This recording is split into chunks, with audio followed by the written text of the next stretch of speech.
Hello, students. How are you? I am coming to you. So first of all, let me say I know I got short hair on this one, and you have seen me with locks in the rest of my videos. Okay, so those other videos are videos that I have recycled because they have the same lecture materials and are coming from the exact same books as I've used in previous semesters. So the information is the same. I am updating it to offer you some new information and to be able to speak to you about more current context and things that will be affecting you this semester, and not just this semester. Um, but just in this course overall. So general information about the class as well as lecture content and information. So hello, I am Carissa Rogers. Some of you may know me as Reverend Carissa Rogers. Um, but I'm excited to be here and to be able to journey with you through this material. All right. So I am now going to go over Unit 5, which is on value and the value theory.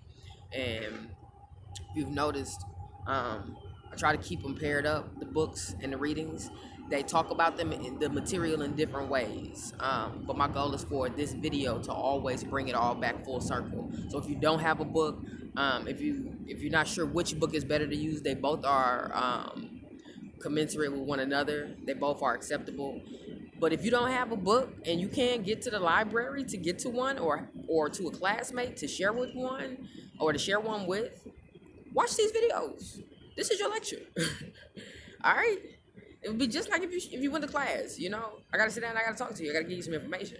So unfortunately, I hate not being able to engage you directly and be able to have conversation and to be able to answer your questions and to talk to you. But I do think that we're gonna be able to still get it done. We're gonna still be able to get it done. So we're gonna go ahead and get started.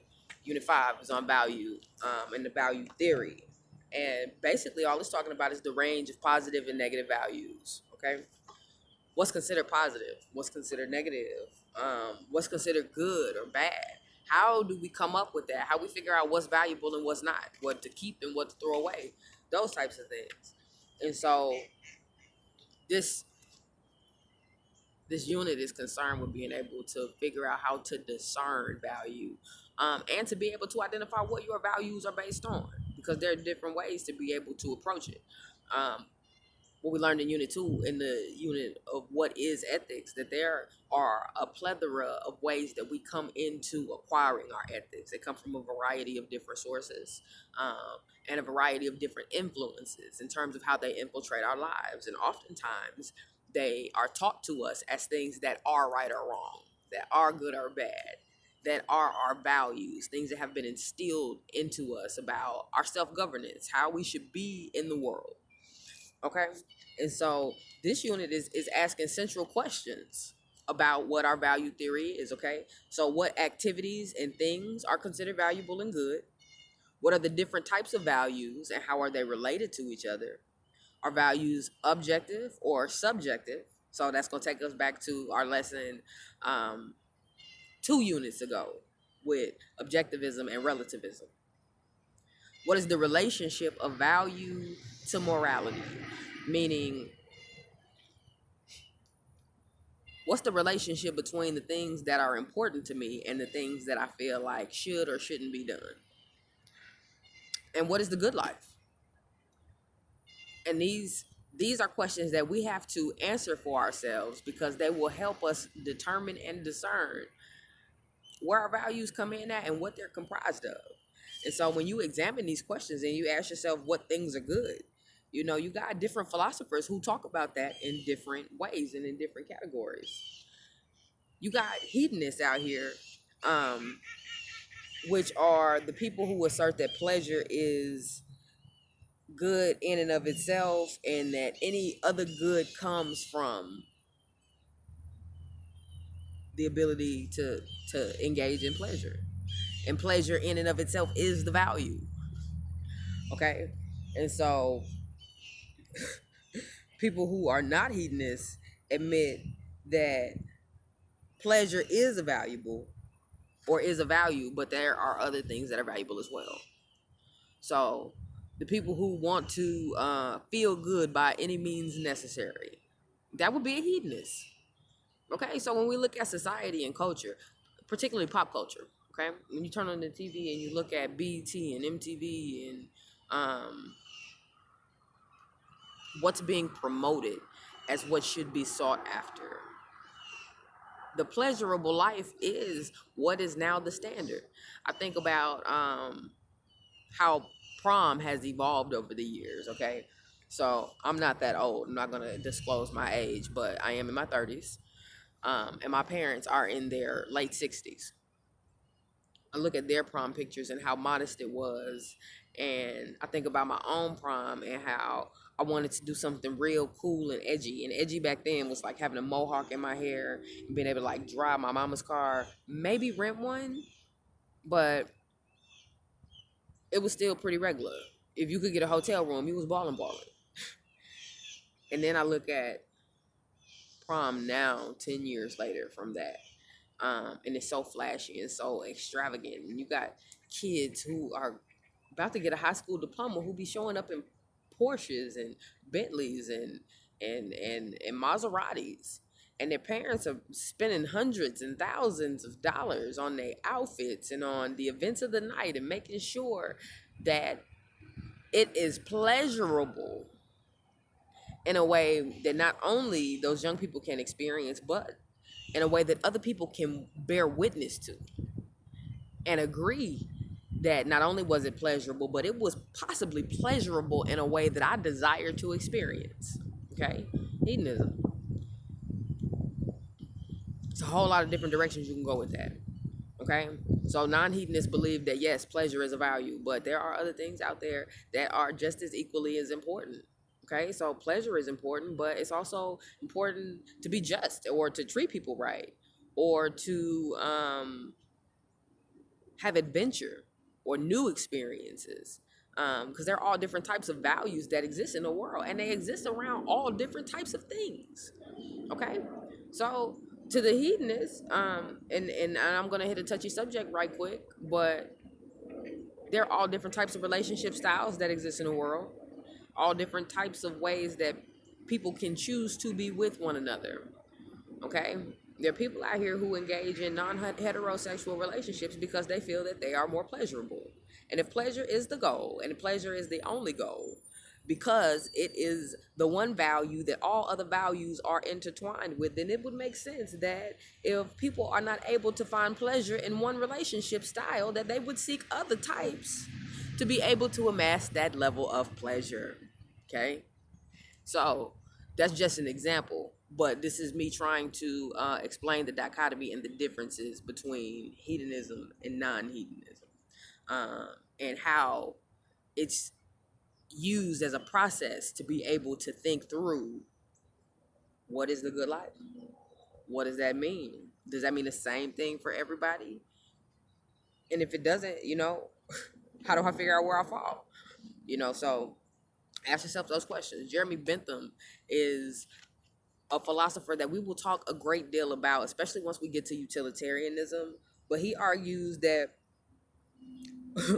while the quality of goodness is derived from the fact that they bring out pleasure and satisfaction, you got others that will argue with him, like John Stuart Mill. And so he admits that it's better to be a human dissatisfied than a pig satisfied. That there's level to this understanding of pleasure. That all pleasure ain't created equal, and that all of us who are seeking it or seeking to amass it are not necessarily the same either. And so that's our next unit. We will go really, really in depth because they actually are connected. John Stuart Mill and John Bentham, like they was tight, and then came up with different ideas and were able to refute each other. So I think that's really cool. But I'm not gonna go too far in it. The next question is, what types of values are there? Okay, so we started at what things are good, and how do we tell what's good? And the next question is, what types of values are there? And when we go straight to Plato in the Republic, Plato distinguishes that there are three different types of good. Okay, you got purely intrinsic good, which are the simple joys in life. Okay, those things that money can't buy. You know, your love, your support, the things that make you feel whole as a human in your humanity. Um, Purely intrinsic good. Then you've got purely instrumental good, which are instruments that can be used to produce more positive results. Okay, like medicine or engineering. Some people would even say money, because those are tools or instruments that can be used to help produce other things. And so you got the purely intrinsic, the stuff that money can't pay for, the the stuff that makes you feel good to your soul. You've got these purely instrumental goods, which are good for production and being able to enhance your quality of life. They are more materialistic in nature, but they are purposeful. And then you've got a combination of the two, okay? And those will be things like knowledge, good sight, good health. Those are things that are essentially important to your humanity that also have the potential and the fortitude to be used as instruments that also push you further along. Okay? Because good knowledge is invaluable. It's really hard to pay for that. You can. You can. You can. You can pay tuition. You can seek it out where it can be found. But once you have attained that knowledge, nobody can take from it what you can do with it, or from you what you can do with that information. Same thing with good health. You know, having a working and an able body that's able to be used as an instrument to be able to produce other things is invaluable. I would say you can't pay for that. I know they're making sleeves and everything out here nowadays where you can go out and you can, what is that, our altered carbon or whatever they show on Netflix, where people can buy new bodies or buy body sleeves, or they can change out um their physical appearance that their soul is housed in. When you look at concepts like that in terms of the future, you can put a price on it, because technology is moving us in a way where those things will eventually be available. Okay, and if you can afford it, you can get whatever you want. Pay the cost to be the boss. But that still doesn't beg the question of what is the ethics of being able to have something of that nature. Okay, so Plato gave us three different ways of being able to look at it. And so you've also got a foundational model of value that would say that intrinsic goods are where all other goods are coming from. So whereas the hedonist would say all other values come from pleasure, you've got the foundationalists who say that all of them come from your intrinsic values and the things that money can't pay for.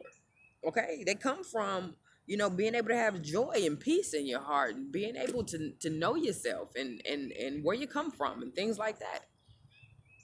And if you have those things, then you know what else you can stand on and that you can create room for. Okay, so that's the foundationalist view. And you've got pluralists who assert that, there's more than one way to look at it. I ain't gotta just be a hedonist. I ain't gotta just be a foundationalist. I can take parts of all of them and employ them into one idea.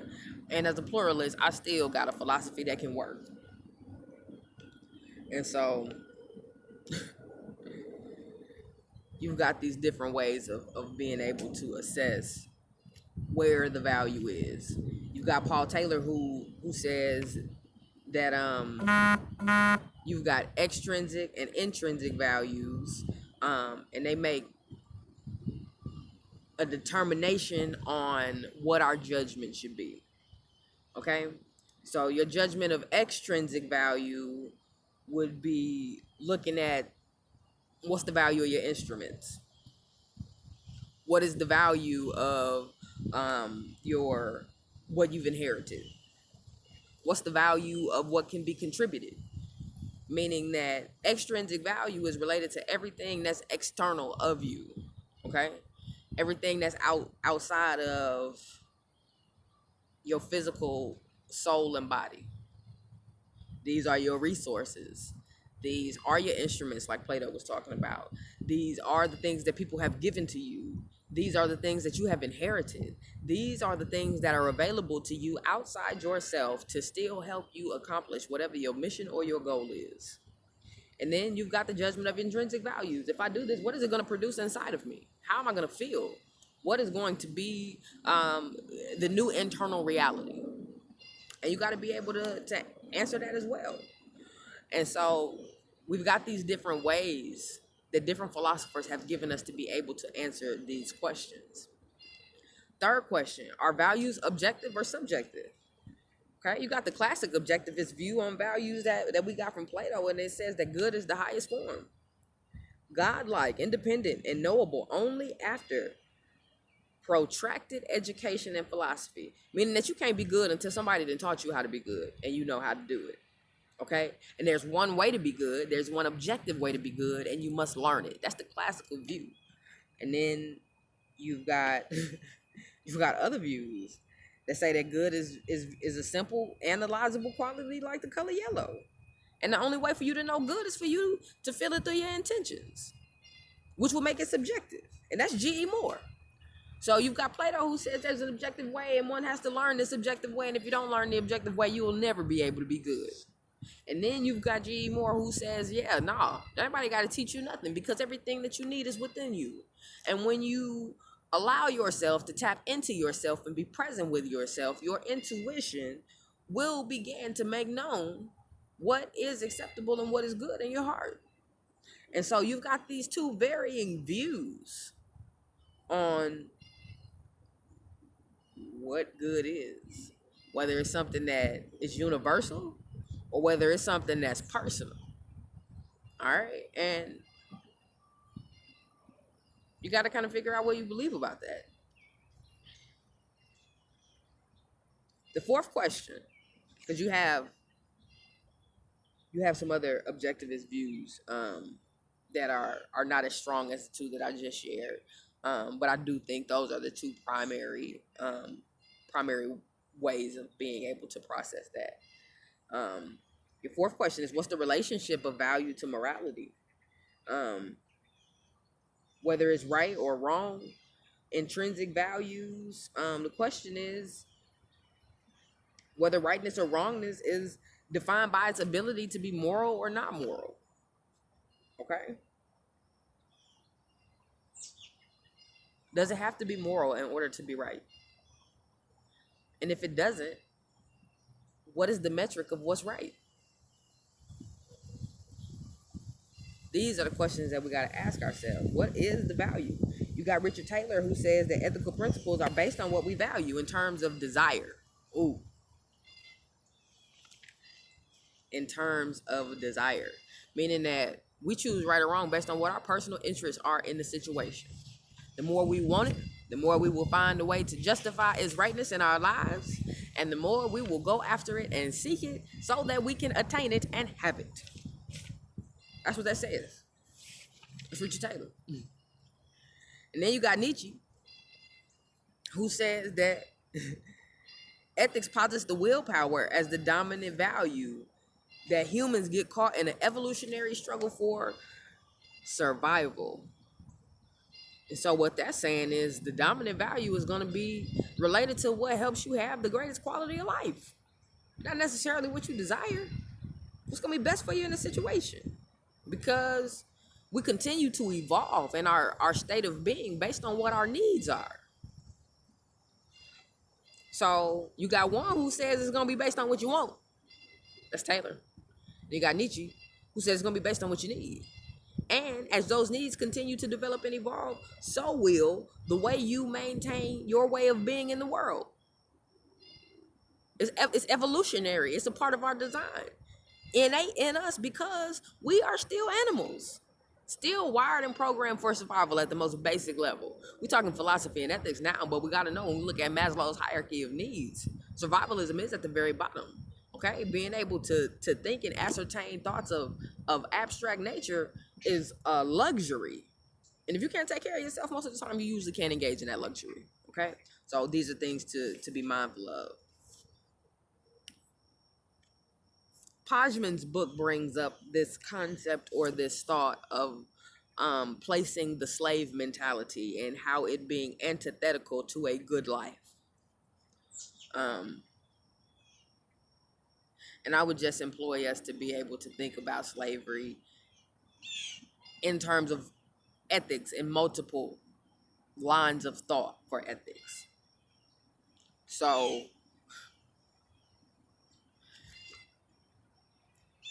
how does slavery or the slave mentality serve the hedonist? It doesn't, because pleasure is at the crux of that. Don't even serve the non-hedonist, because pleasure ain't the only value. There are other ones that are associated with it, but I don't know where the pleasure is for the slave.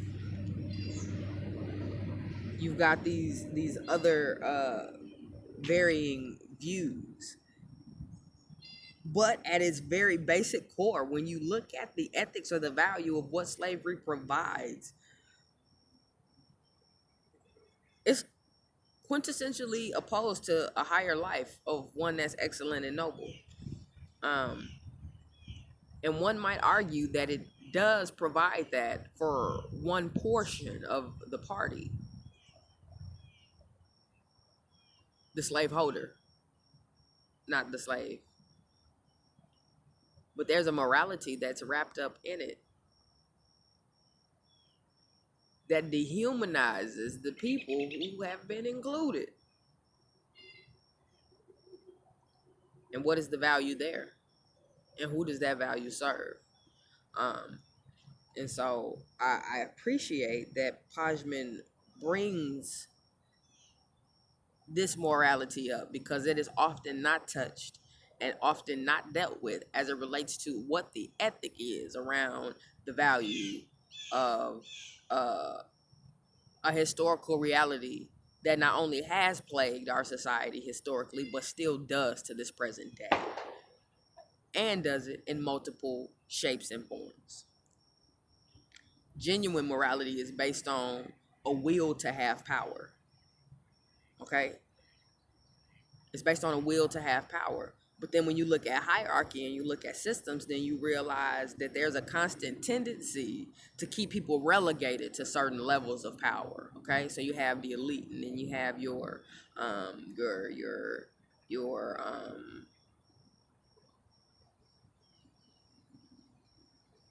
your leaders.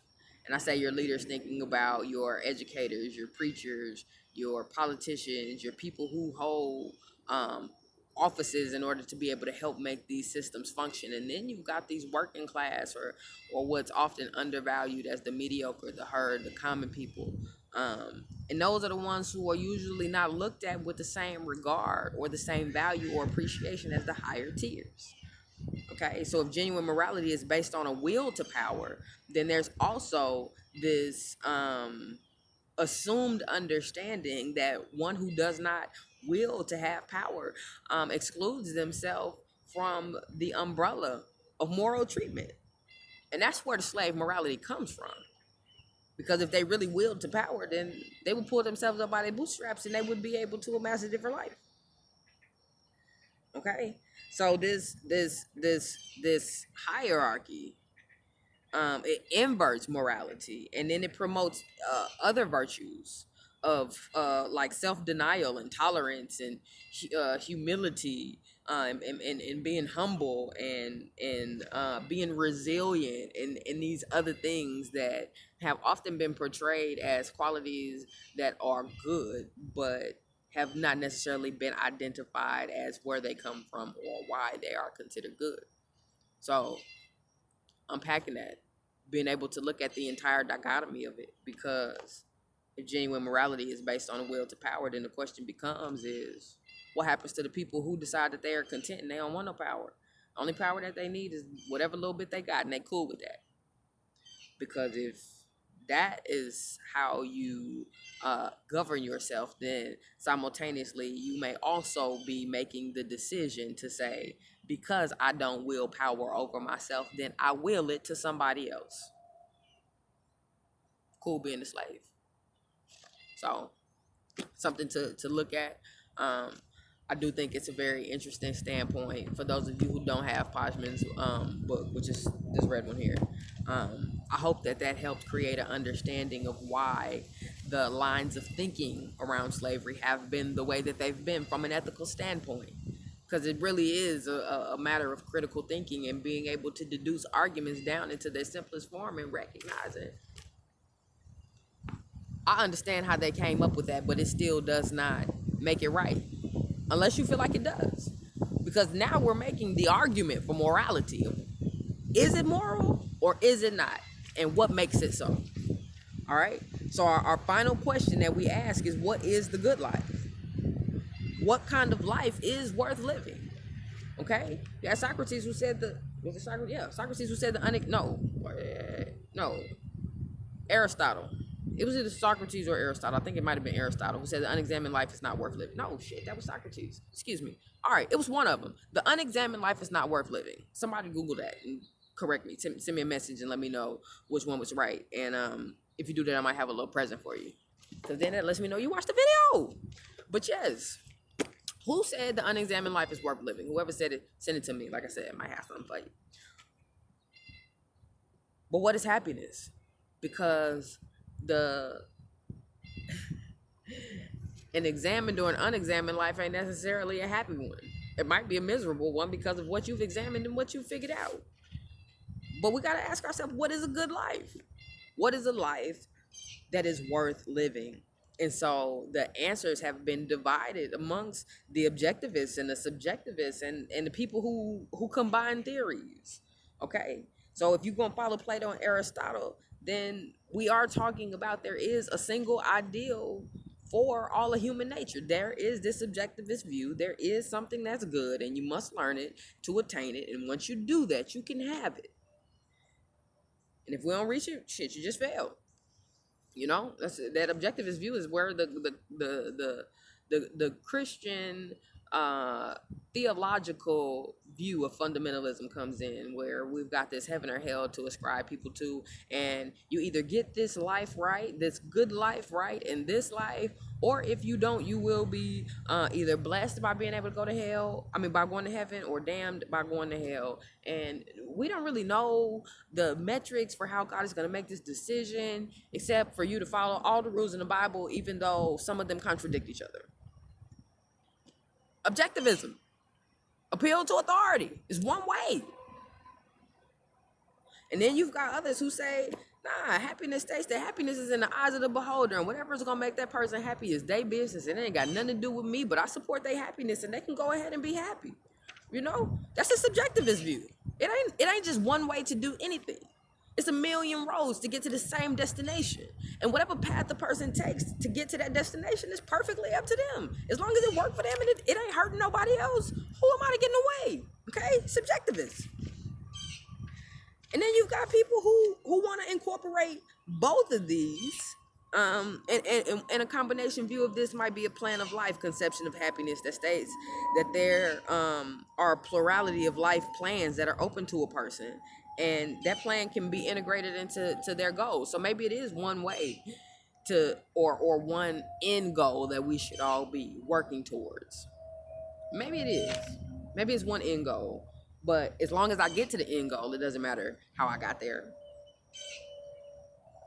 because I still made it to the same single destination that was designed for all of us, even though there was a variety of ways that I could have did that. Not that happiness and the end goal can be different for every person, because every person is different. All right? And so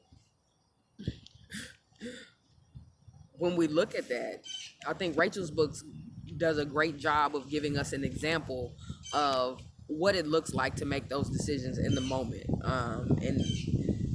And the name of that chapter is, Are There Absolute Moral Rules? All right, is there an objectivist way only to do this? Or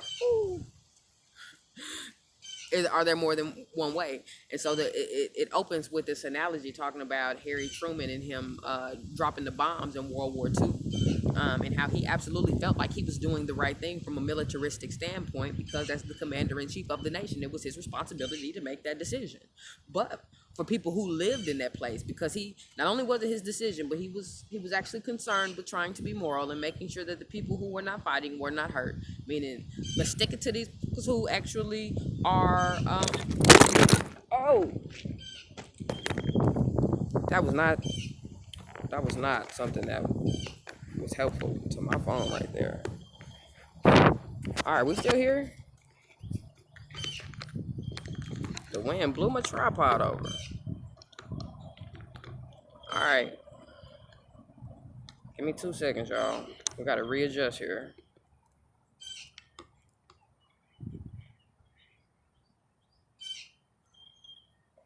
Try to get him screwed back on. Because he clearly wasn't on there at first.